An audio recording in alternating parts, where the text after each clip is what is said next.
average Indian diet comprises of 60 to 70% of carbohydrates compared to the recommended 45 to 65%. Our protein intake, which is essential for overall health, is far below the recommended 48 grams per day. To illustrate better, our top 5 most consumed foods, tea, chapati, milk, boiled rice and biscuits, are majority carbohydrates with little protein. Additionally, India's romance with sugar and salt has reached alarming levels. We consume 8 grams of salt per day, exceeding the WHO's 5-gram recommendation. And when it comes to sugar, India consumes the most sugar in the world. Our sugar intake, in fact, has soared to 18 kgs per year, equal to 10 to 12 teaspoons per day. In just a decade, we have more than doubled our sugar consumption, along with a 75% increase in our consumption of trans fat, all this which parallels the rapid rise in ultra-processed foods, which has seen a staggering 13.37% increase in retail sales from 2011 to 2021. And yes, we are paying a hefty price for our dietary habits. India today is the diabetes capital of the world, home to 17% of diabetics globally. Hypertension affects 35% of the population, 81% grapple with abnormal cholesterol levels, 28 out of 100 Indians are obese, and more than 50 out of 100 Indians, or more than half of the adult population, has belly fat, a big risk for diseases such as diabetes, cardiovascular diseases, blood pressure, amongst others.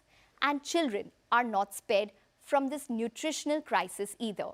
Childhood obesity has skyrocketed from 1.6% in 2006 to a concerning 3.5% by 2020, with over 14.4 million Indian children now classified as obese, one of the highest rates globally.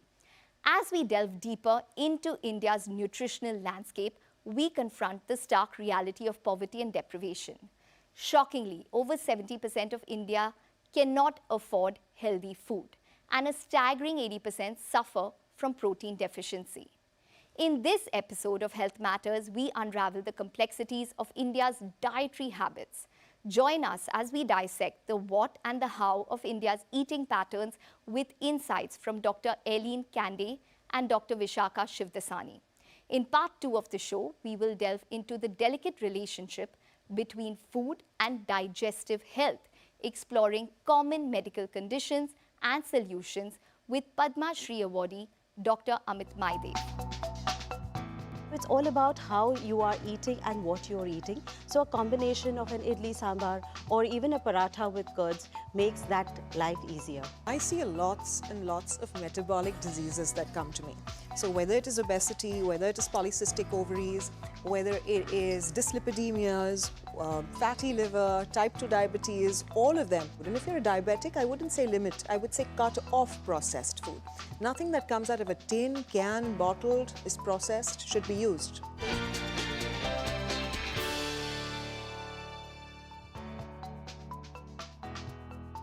Welcome to the show, Dr. Kande, as well as Dr. Shivdasani. Thank you for having us. Well, Dr. Kande, I'm going to start with you. Is there a fundamental problem with the Indian diet, considering that majority of our diet, which is around 70 to up to 70%, is made up of carbohydrates?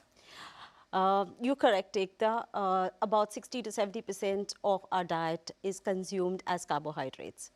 However, I'm here to tell you that as per the National Institute of Nutrition, the ICMR, last year released a guidelines 2023, which says that you can get better with your protein consumption if you do your combinations right. So if you combine your combinations of proteins as well as cereals, that is pulses, you will get it right. So it's something very simple. If I give you an example like rice, which is lacking in protein, especially amino acids called lysine, and the pulses, which are lacking in methionine and cysteine. So if you mix both of them together and you make a khichdi, you will automatically get the good quality protein, and although it's a vegetarian plant-based diet, you are still able to achieve. So it's all about how you are eating and what you're eating. So a combination of an idli sambar or even a paratha with curds makes that life easier.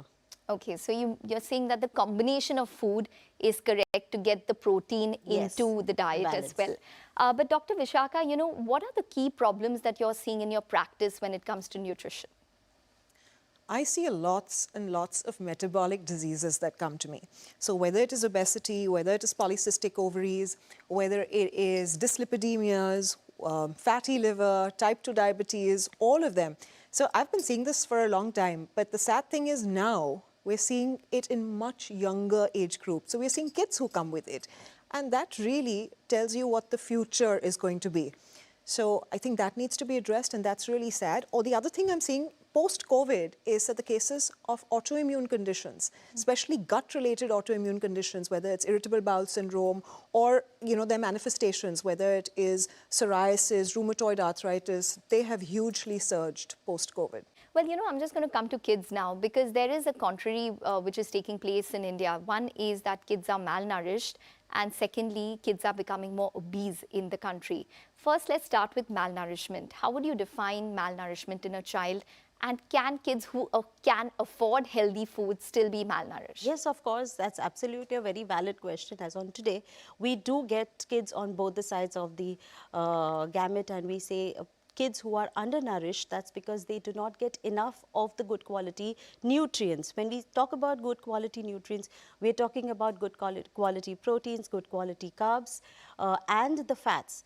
Whilst when we talk about obesity and malnourishment of children who can afford to eat, what they lack in their diet is in nutrients such as fiber, good quality carbohydrates, proteins, as well as good quality fats. What they excessively have is excessive amount of processed food, which is high in sugars and fats, and the eating pattern. So the lifestyle, the sleep, and the digitization takes a lot of their time. So a little concentration on physical activity as well as the right food choices that has to be made.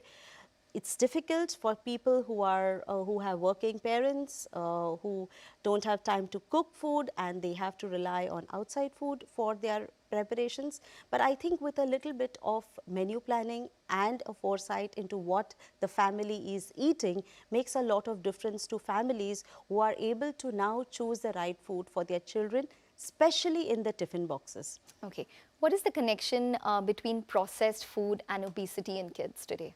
So usually if you look at any processed food, it is generally high in saturated fats, high in trans fats, and high in sugars. And most of the foods that are processed, which is available outside, are a combination of the fat and the sugar. And these processed foods lack fiber.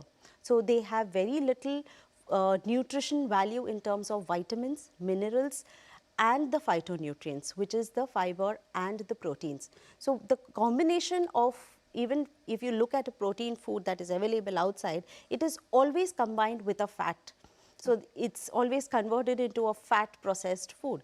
So the entire aspect of this is actually how the food is processed when it is cooked. So would you say that, it's a complete no when it comes to anything out of a packet for kids? No. It's not a complete no. It's very important that even the packet foods have to be read for their labeling, to see how much of sodium is there inside it, to see what are the ingredients that you are feeding your child. So all packets food may be convenience foods. So it's not that we are saying do not have convenience foods. It's just that what you are choosing should be in the right perspective. So when you are choosing a convenience food which may be in a packet, but it has got sufficient amount of fiber, it may also be fortified, it may have reduced sodium. So those kind of foods can be chosen for a child. But all I'm trying to say is that whenever you are offering food for the child, remember that there is certain kind of training that you are also giving to your child and imparting your child at that moment. So if you are trying to do food from the packet, you have to be able to distinguish between two foods. Okay. Well, Dr. Vishaka, what about diets and NCDs, non-communicable diseases, say such as obesity as well as blood pressure, hypertension, diabetes? Can it all be reversed with a good diet? Well, first of all, I think it's important to know that we don't have a universal answer to this. because your parameters will be completely different from mine, will be different from hers. So to universally say that something can be eliminated completely using one part of lifestyle is not necessarily correct. So there is no blanket rule to begin with. Can it hugely benefit? The answer is yes, because there are certain universal principles that apply across the board. But we have to understand there's a lot of differential also. Your gut microbiome is different from mine. Your genetic pool is different from mine. Your likes and preferences are different from mine. So we have to take all of that into account. Only then your gut microbiome is definitely different from mine. And so we have to take all those into account before we can answer that question to say whether they can be eliminated or not. But like I said, there is a huge difference that can be made with lifestyle, especially with diet. What is the ideal diet for diabetics? First thing I would say, to go back to that, would be cut off processed food. And if you're a diabetic, I wouldn't say limit, I would say cut off processed food. Nothing that comes out of a tin, can, bottled, is processed, should be used. Place only in the trash can. Liquid sugars. So there is this myth that, you know, you can have liquid sugars, whether it is honey, maple syrup, agave. No, our grandparents had it, our ancestors had it, and it's okay. The fact is, if you're diabetic, you already have a problem, and you cannot then use these sugars, whether they're natural or not. The same thing goes for fruit juice. I have, you know, so many people who come and tell me, but it's natural, we've just squeezed the orange juice. No, but it's pure fructose. Glucose is metabolized by every single cell in your body. Fructose is metabolized essentially by your liver. So when you are drinking liquid sugar, you're going to cause that spike in blood sugar and spike in insulin, and there's no question then that you're going to worsen your condition. So if you're a diabetic, you don't have an option but to give up liquid sugars. The second thing I would say is, of course, like you began by saying, we are a country which is very low in protein. So you need to make sure you're having adequate protein, especially if you're a diabetic, and good bioavailable protein. So whether you're veg or non-veg, it's frankly quite easy to make sure you get enough protein. So that has to be calculated and given correctly. And don't fear your fats. In this country, everybody says, oh my God, you're eating butter, you're eating ghee, that's bad for you. No.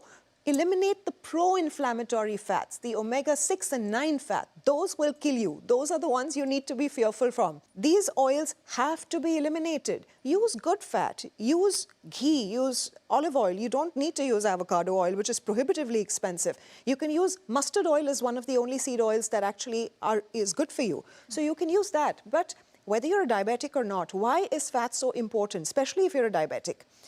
We have 3 food groups: carbohydrate, protein, fat. We've spoken about the carbs and said what we need to eliminate. Within the carbs, you must have the fibrous ones. So vegetables and fruits are great for you. Even if you're a diabetic, make sure you're having a low glycemic ones, the ones that are not full of sugar. So that you should have. Proteins, you must have, because you need your muscle mass, you need it for immunity, and will help every diabetic. Fat is hugely important, especially for a diabetic. Of all these 3 macros, nothing balances blood sugar as much as fats do. So if you're going to go on a low-fat diet, like people say, but we have low-fat yogurt and we have, you know, low-fat milk, I tell everybody, please stop, have full-fat everything. Just make sure the fat is a good quality fat. Your brain functions on fat, so your cognition will decline. And nothing satiates you more than fats do. So if you're a diabetic, and if I'm going to tell a diabetic, no, you can't eat certain carbs, what are you going to eat? So you eat protein and you eat your good fat. Okay. And not only will your blood sugar stabilize, you'll feel good, and, you know, the parameters change so fast. We see this at the clinic all the time. Okay, all right. So fats are good for you. That's the word coming in, even for diabetics. We're going to take a short break, but we have a lot more questions lined up. Stay tuned.